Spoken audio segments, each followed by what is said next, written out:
Welcome to UpWell The Podcast. I'm Sarah, and this is my beautiful co-host, Katie.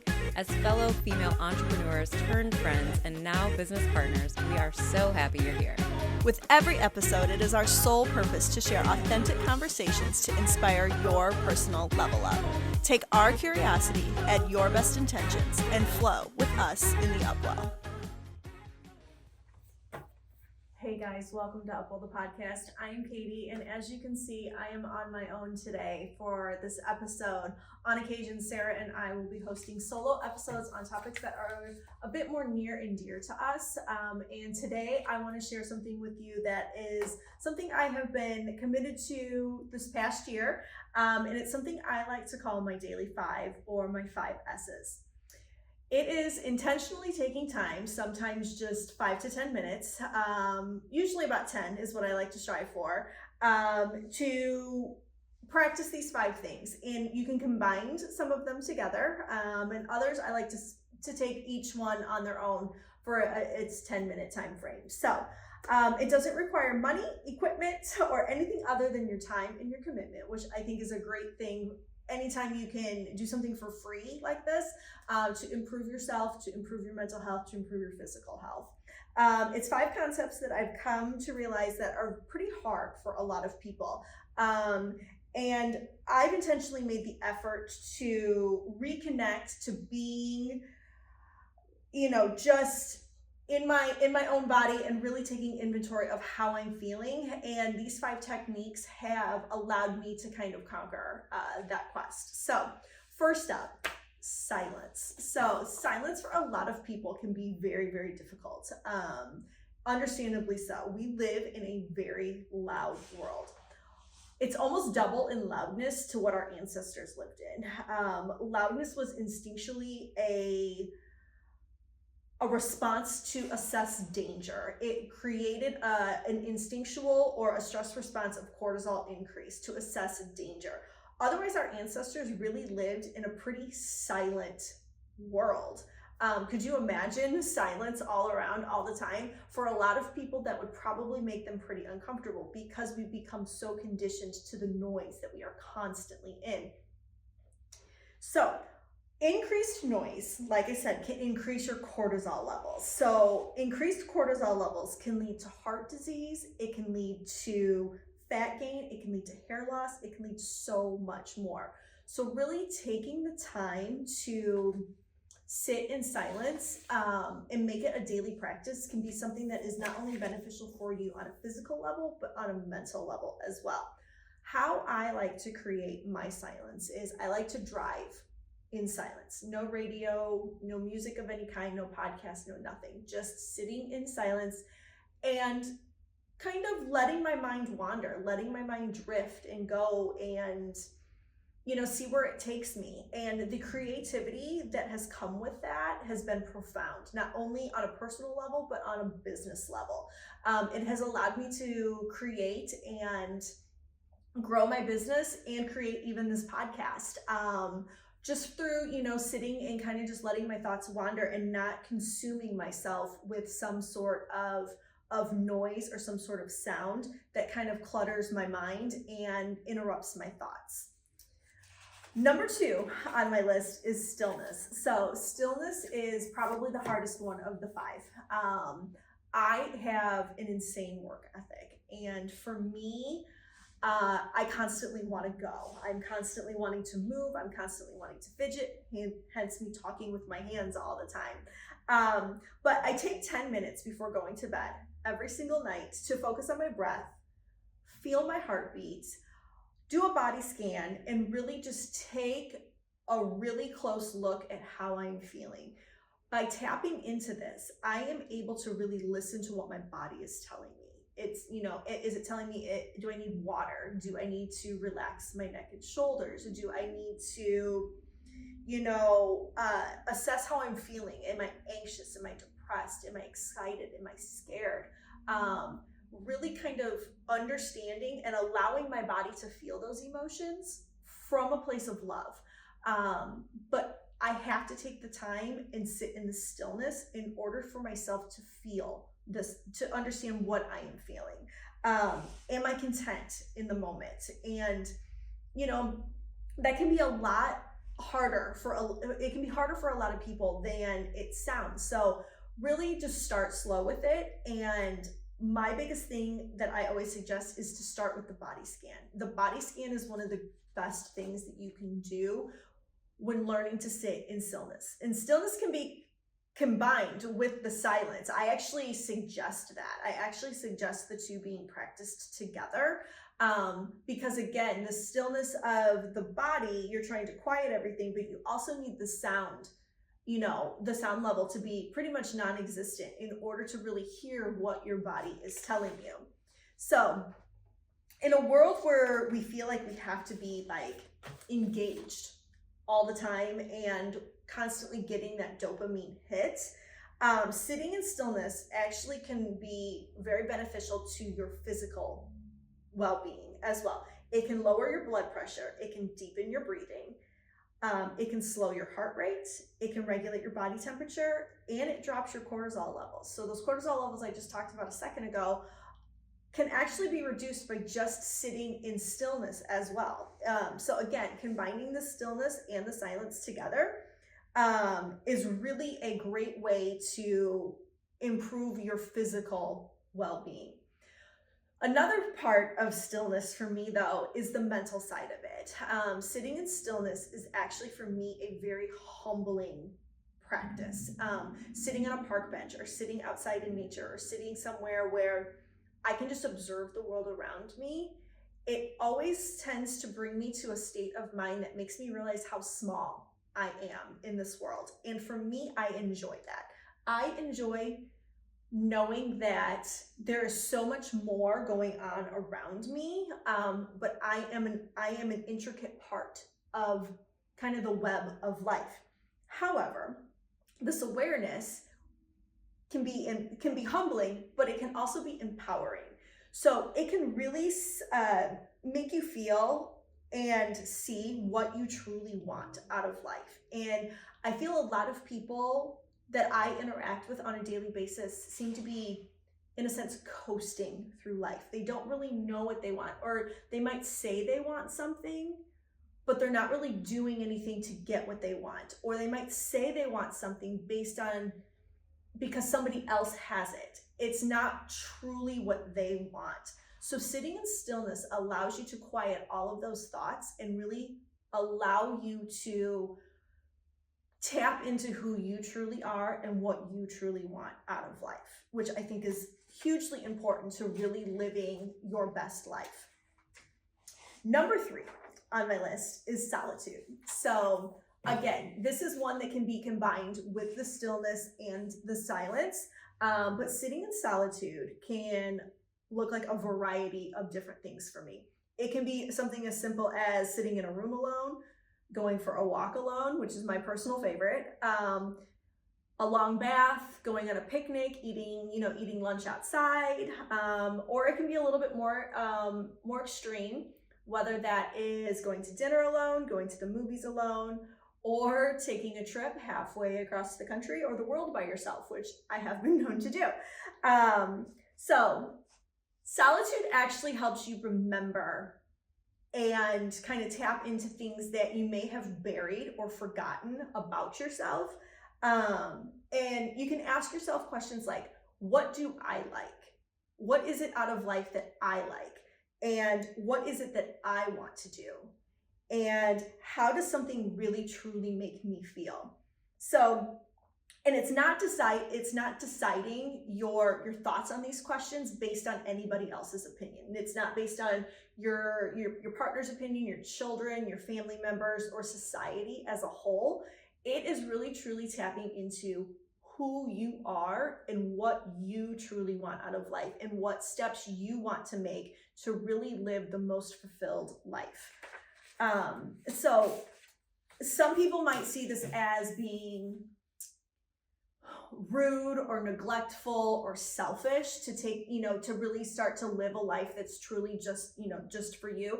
And I understand that a lot of us have to take other people into consideration when we're making decisions, but are you taking yourself into consideration when you're making all of these decisions? Or are you basing all of your choices in life on other people. So I'm not saying just to like forget everybody else and only do things for yourself, but I want you to include yourself in your decisions that you're making about different things and different, huge things that go on in your life. This time in being alone allows your heart and your mind to really reconnect, and it will bring out the best in you, not only for yourself but for other people. It will make you a better partner, it will make you a better parent, it will make you a better friend, it'll make you a better coworker, it'll make you pretty much a better member of society as a whole if you really truly know who you are and what you want. And the best and kind of really truly only way to do that is to spend some time by yourself. And again, you can do that with silence and stillness. So number 4 on my list, stretching. So stretching, again, is something that I can go several different ways with this. I can do yoga, I can do weightlifting, I can do Brazilian Jiu-Jitsu, I can do Muay Thai training, all things that I practice, but that would suffice. However, I really like to take the word stretch literally. Stretch means to lengthen, it means to widen, it means to expand. So for me, not only do I use it on the physical side, I like to use it on the mental side as well. So that is expanding my knowledge of something, whether that's reading a book or watching a documentary or reading a report on something, expanding my knowledge to learn something new every day. It can also be something as simple as expanding my tolerance of something. And it can be your tolerance of like cold exposure or heat exposure, something that we've talked about in previous episodes, or it can just be your tolerance for, not losing your temper or not getting annoyed with somebody, or, your tolerance for, I don't know, it could be a variety of things, anything that's, personal to you and something that you have a low tolerance for. I think learning to expand your tolerance for different things is not only healthy for yourself, but again, for others around you. However, as we talked about in episode number 9, setting your boundaries and making sure that your boundaries are listened to when you are expanding your tolerance with things. Another part of that is perspective, expanding your perspective. So for me, this is something I talk about with a lot of my clients. I seek to expand my perspective every single day. I want to know somebody's story and I want to know why they think and feel the way they do. And it's not so that I can agree with them, it's just so that I can understand where they're coming from, understanding how they view the world, because understanding how other people see the world can actually help me live and understand and feel the world better myself. And it's asking questions, it's again expanding, it's learning something new, and really taking the time to be honest and authentic with your genuine curiosity of yourself, but also other people and just the world as a whole around you. So stretch allows for deeper personal growth. You can tap into who you truly are, realize what you're capable of, because we are capable of so many things, and I feel like we cut ourselves short so often and we don't give ourselves enough credit for truly what we can do in this world. So last but not least, number five is the sky. So the sky, this one's a favorite of mine. I am known to chase the sun. But not only chase the sun, I'll chase sunsets, I'll chase sunrises, I'll chase moonscapes, I'll chase starry nights, just to see as many stars in the sky as I possibly can. However, recently my focus has really been on morning sunlight and evening sunlight and getting that sunlight directly into my eyes. This is hugely important for your sleep cycles. Your sleep cycles are completely out of whack for most people. I'm not saying everybody, but for a lot of people, our sleep cycles are completely just off the wall bonkers. How many clients I have come in and I ask them, are you a good sleeper? And they're like, they like laugh at me. A huge part of that is our lack of sunlight and our lack of exposure to natural light as a whole. We're under artificial light so often throughout the day that exposing our eyes and exposing our bodies as a whole to natural sunlight helps reset our circadian rhythm, that, wake sleep cycle. Not only that, dark skies are becoming less and less. Well, dark skies are something that are equally as important as a sunny sky. Dark skies actually help clean the air that we breathe in every day, but dark skies are also part of the regulating factor in our natural production of melatonin. Melatonin is something that is highly debated on whether or not it is a necessary over-the-counter supplement to take to help you sleep. Some say that if you take too much, it will prevent you from creating natural melatonin, and others say that that is not the case. So the jury's still out on that, but for me personally, why take something synthetic when you have the natural ability to go outside in the morning and just take the time to spend some time, get the morning rays into your eyes. And I'm not saying stare directly at the sun, but just be outside and let the sunshine unobstructedly hit your eyes, as well as the evening sunset sun. The different color schemes that come from the morning sun and the evening sun help depict different chemical responses in the body. So the morning rays will actually activate your body to say it's time to be awake based on the color spectrum of the rays. And then the color spectrum of the rays in the evening sun actually start to tell your body it's time to wind down. That's why sleeping with the sun is one of the most instinctual and ancestral ways of living. We always sleep more in the winter and we sleep a little less in the summer. Makes sense because there's more sunlight in the summertime and less sunlight in the winter. So we're getting more rest in the wintertime. But getting out underneath the sky, not only is it good for the sleep cycle, but just being in nature as a whole. Being in nature is one of the best ways to really reset your system. Breathing in the oxygen and the air from the trees is highly, highly, highly beneficial for the body. It lowers anxiety, it lowers your blood pressure. I'm sure many of you have possibly heard of forest bathing, and I'm not talking about like going out into the forest, butt naked. I mean, if you want to, do whatever, you knock your socks off, literally. But going outside and forest bathing is basically being amongst the trees and letting the healing powers and energy of the trees to kind of really reset your body and regulate your body to a very natural, balanced state of being. So lots of different things that you can do with being out under the sky, whether that's for sun, whether that's in nature under the trees, or even by the ocean. A lot of times, the sound of the ocean can be very therapeutic for a lot of people. So choose how you interact with the concept of sky, because there's a lot of different varieties on how you can use it to your benefit. So I've been thinking about actually adding a few more of S's to my daily routine. So a couple of them are going to be service, sharing, and severing. So I think I'm incorporating sharing pretty well. I haven't figured out a way to, I don't think I do it daily, but sharing, this podcast that Sarah and I have created is definitely a form of sharing. Service, I'm still thinking on that one to figure out how to incorporate that into a daily habit. And then severing, removing things from my life.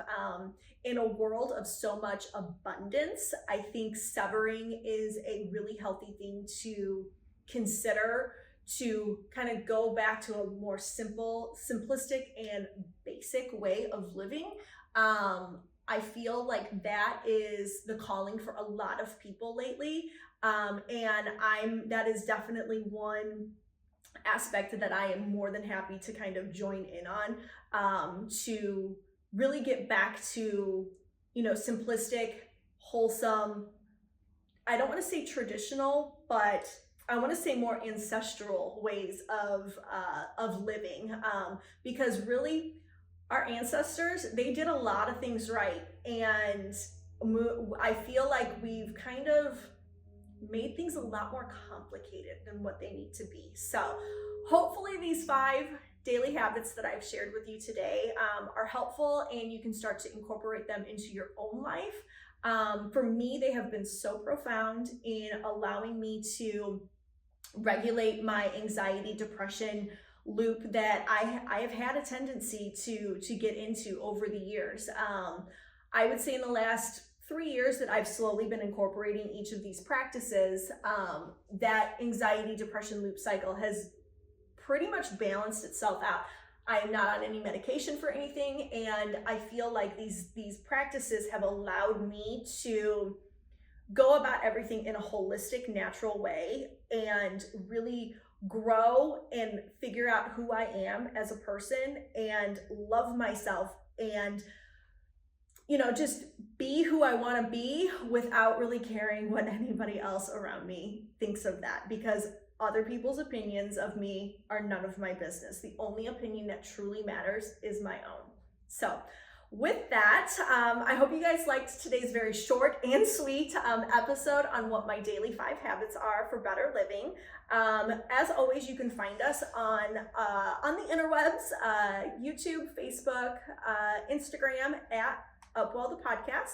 You can find myself personally at barefoot.katie. You can find Sarah at Sarah Behrens. And as always, guys, take care of yourselves, take care of each other and the world around you. And Sarah and I will be back with you next week. Bye, guys.